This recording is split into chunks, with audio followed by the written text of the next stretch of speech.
The shadow in the theater has a way of holding on to things. Memories, stories, secrets. I had spent countless hours in my high school theater, enough to know its every creak and whisper, enough to know when I was alone and when I wasn't. That night, I was in the theater alone. Technically, I wasn't supposed to be, but the directors didn't enforce the rule as long as you weren't causing trouble. My two friends were in the black box theater down the hall, behind a set of heavy metal doors that muffled any sound. I was on stage, gathering my things. The place was steeped in darkness. The house lights and stage lights had been shut off, and I hadn't bothered flipping on the work lights. I didn't need them. I'd only be a minute. The only glow came from the flashlight on my phone, cutting narrow beams through the pitch-black air. That's when I heard it. Footsteps, software measured, somewhere behind me. I turned instantly, my flashlight slicing through the darkness, its beam bouncing off empty rows of seats and barren stage wings. No one was there. I hesitated, straining to listen. My friends. Maybe? But no. That didn't make sense. They were down the hall, and the sound had come from inside the theater. Then again, it was an old building. Could have been the woods settling. Shaking it off, I went back to packing up. Then, from above me, rattling, I froze, my pulse spiking. The catwalk. I slowly lifted my phone, its light flickering across the metal beams above. The silence stretched, thick and unmoving. The long, narrow shadows of the rigging hung motionless. Nothing. Rats, I told myself. Or maybe a loose pipe shifting. The theater wasn't exactly in pristine condition. It had its quirks. Quirks I was normally fine with. But tonight, alone in the dark, those quirks were digging into my skin. I exhaled, shaking my head. I needed to stop watching so many horror videos. I finished packing and stood up, brushing the dust from my hands. My heart was still beating a little too fast, but I told myself I was being ridiculous. Time to leave. I turned toward the exit, sweeping my flashlight across the main doors, and saw it. A tall, hunched figure, standing motionless in the darkness. I barely caught a glimpse before my flashlight passed over it. Just a fraction of a second. But it was there, dark, towering, no discernible features, just standing there. I snapped the light back. Gone. My breath hitched, my body locking in place. The moment replayed in my head, over and over. The figure, the shape of it, the way it had loomed near the door. I swallowed hard. I imagined it. I had to have imagined it. Still, my feet felt heavier as I walked toward the exit, my flashlight trembling slightly in my grip. When I reached for the door, something else happened. From the shop next door, the automatic lights flickered on. The motion sensor lights. The ones that only turned on if someone walked deep inside the workshop. I froze, my hand hovering inches from the door handle. My mind scrambled for a rational explanation. Maybe my movement had triggered them. Number that wasn't possible. You had to physically walk several feet into the workshop to set them off. I had barely reached the door. A custodian, maybe? But no janitor had ever had reason to be in that shop. It wasn't on their cleaning list. It wasn't used for anything but set storage. I stood there, heart hammering, staring at the open doorway to the workshop. I wasn't about to find out who or what had turned those lights on. I bolted. I hurried down the hall, my footsteps echoing in the silence.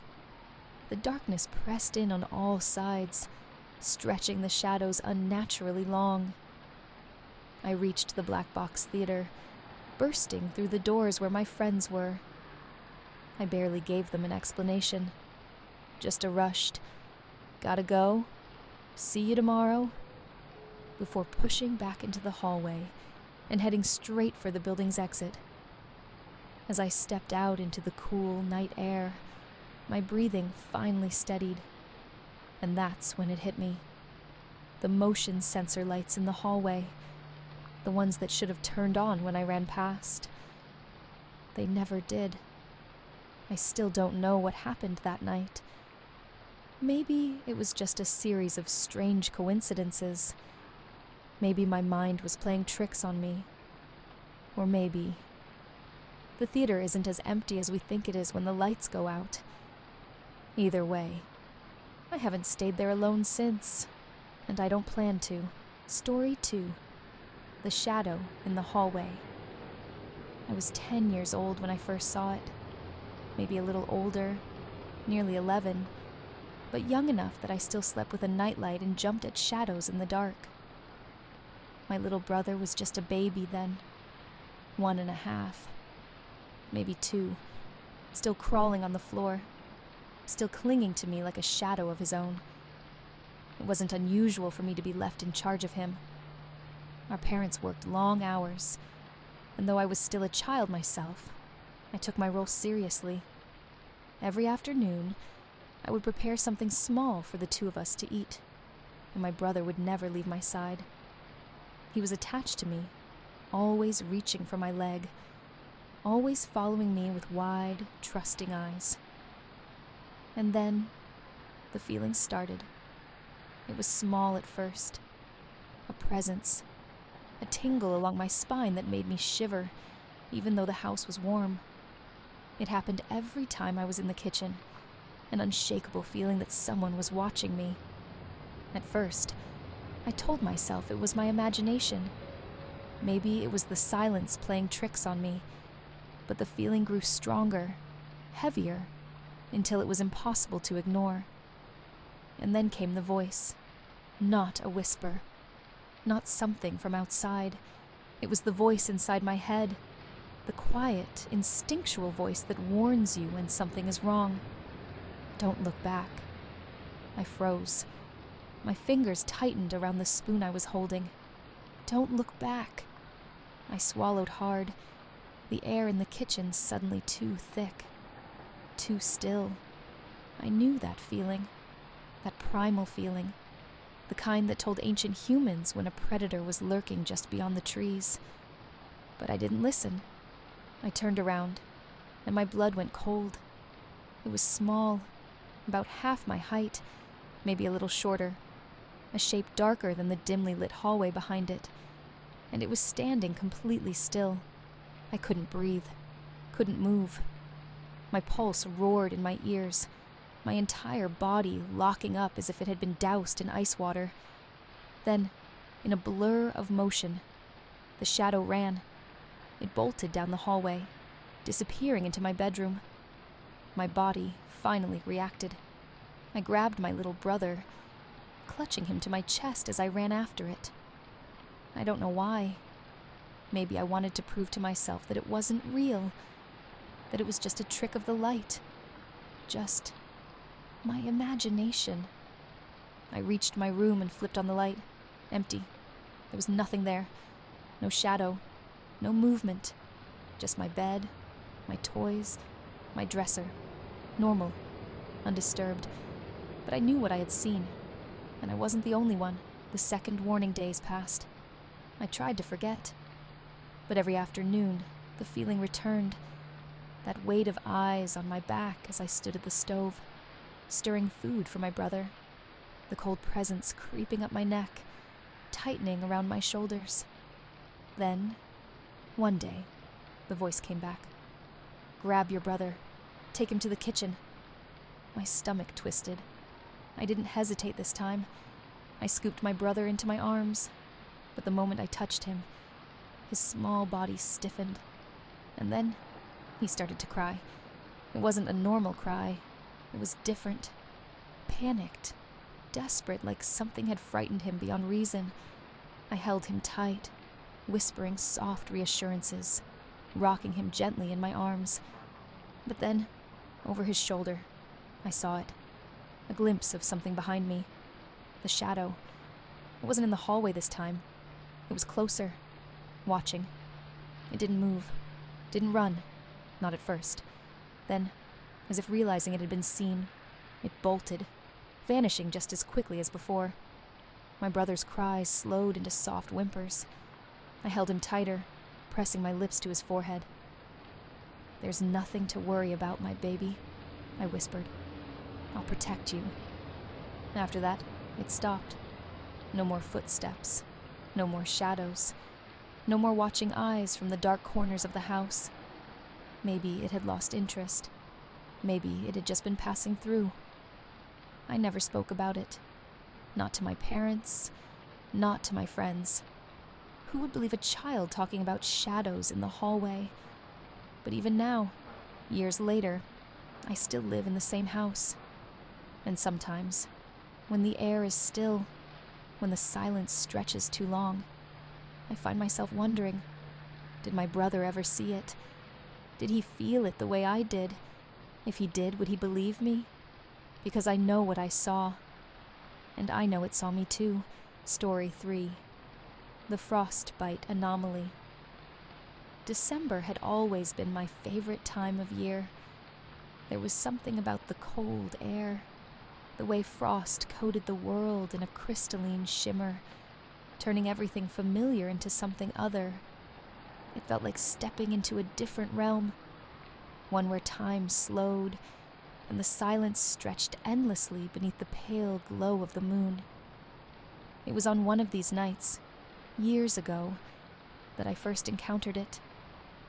The thing I would come to call frostbite.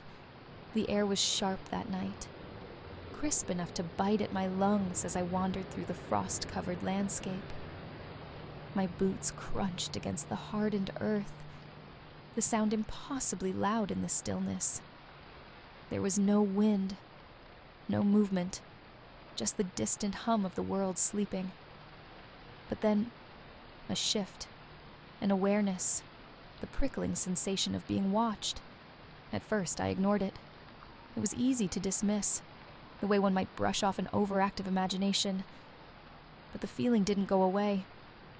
If anything, it grew stronger, thickening the air with something unseen yet undeniably present. And then, a tap, light, almost playful. Right at the back of my neck, I spun around, my breath catching in my throat. In the distance, retreating into the black mass of trees, was a shadow. Not a person, not an animal, just something. A shape darker than the night itself, blending into the jagged silhouette of the frost-laced trees. I ran. Despite the fear, despite the sheer wrongness of what I had felt, curiosity gnawed at me. By the next weekend, I found myself back in that same place, wandering the frost-bitten land beneath the moon's watchful eye.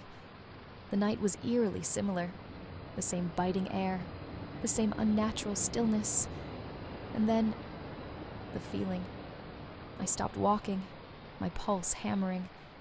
The weight of unseen eyes pressed against me, thick and suffocating. I turned around, and I saw them. 2 golden yellow eyes, glowing in the darkness. They weren't the usual reflective white of an animal caught in the light. These burned with an unnatural intensity, locked onto me from the shadows. For a moment, I stood frozen, logic battling instinct. It has to be an animal, a trick of the light, something explainable. But who walks their dog at 2 o'clock in the morning? The realization settled deep in my bones, an ancient, primal terror waking inside me. And then came the fear. Not my fear, something else's. A foreign, overwhelming wave of dread crashed into me, ice cold and suffocating. Run. I didn't hesitate. I turned and sprinted back to my house, my breath ragged, my body moving faster than I ever thought possible. I didn't stop until I was inside. The door slammed and locked behind me. Only then did the pressure lift. But the feeling remained, a lingering, ghostly trace of something unnatural, and the sensation, soft, fleeting, like something kissing my skin, before it vanished completely. It never happened again, only in the frost, only in the silence of winter's breath. I called it frostbite, not just for the season, but for the way it clung to me, cold, biting, never fully gone. What was it? I still don't know. But I know one thing for certain. It saw me first. And for a moment, just a moment, I think it wanted me to see it, too. Comment down below what you think really happened, and please like and sub-zero.